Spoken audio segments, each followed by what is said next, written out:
রাজধানীর আগারগাঁওয়ে ইসি ভবন প্রাঙ্গণ থেকে ছাত্রদলের অবস্থান কর্মসূচি ও আপিল শুনানি নিয়ে বিস্তারিত জানাবেন সহকর্মী আশিকুল আলম। সরাসরি যাচ্ছি তার কাছে।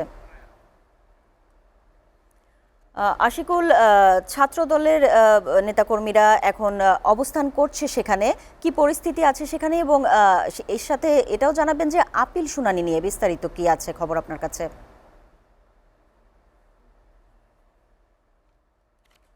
সাবরিনা, ধন্যবাদ আপনাকে। আপনি যেমনটি বলছিলেন যে আসলে ছাত্রদলের যে আন্দোলন সেটি বাইরে চলছে, আমি তার আগে আপনাকে একটু আজকে যে শুনানি সেই বিষয়টি একটু জানি, তারপর ছাত্রদলের আন্দোলনের বিষয়টি আপনার মাধ্যমে দর্শকদের জানানোর চেষ্টা করব। আজকে 100টি, যেহেতু আপিলের শুনানির শেষ দিন, সেই হিসেবে 100টি শুনানি অনুষ্ঠিত হওয়ার কথা। এ পর্যন্ত আমরা জেনেছি যে অর্ধেকের বেশি, মানে 50টির বেশি সেখানে কিন্তু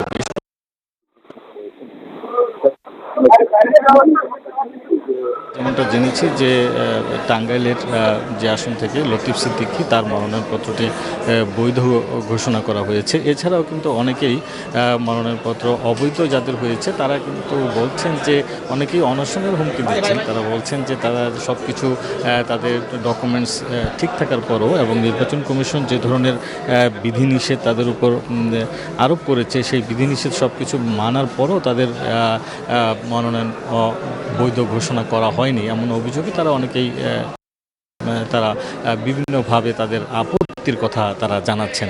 আরেকটি বিষয় জানিয়ে রাখি সাবরিনা আপনাকে, যে বিশেষ করে যারা মনোনয়নপত্র বৈধ হয়েছেন তাদের ক্ষেত্রে তারা বক্তব্য যেটি দিচ্ছেন, তারা বলছেন যে লেভেল প্লেইং ফিল্ড নিশ্চিত করা এবং নির্বাচনের যে কারচুপি সেটি ঠেকানো, এবং সাম্প্রতিক সময়ে যে বিভিন্ন জায়গায় যে প্রচারণা, নির্বাচনকে প্রচারণা চালানোর একটা সুযোগ নিচ্ছেন নির্বাচন কমিশন আইন না মেনে, সেই বিষয়গুলোর উপর নির্বাচন কমিশন যাতে কঠোর হন সেটির উপর তারা দৃষ্টিপাত করেছেন।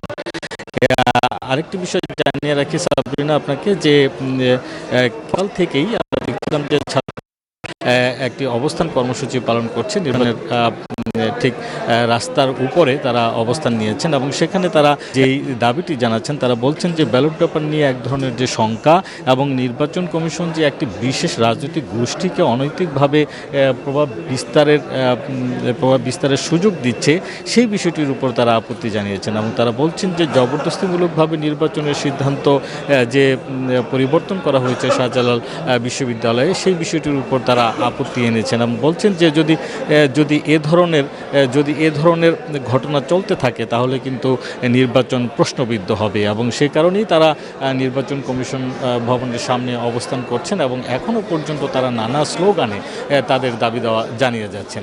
এই ছিল আমার কাছে আগারগাঁও নির্বাচন কমিশন অফিস থেকে। সাবরিনা। আশিকুল, আপনাকে ধন্যবাদ।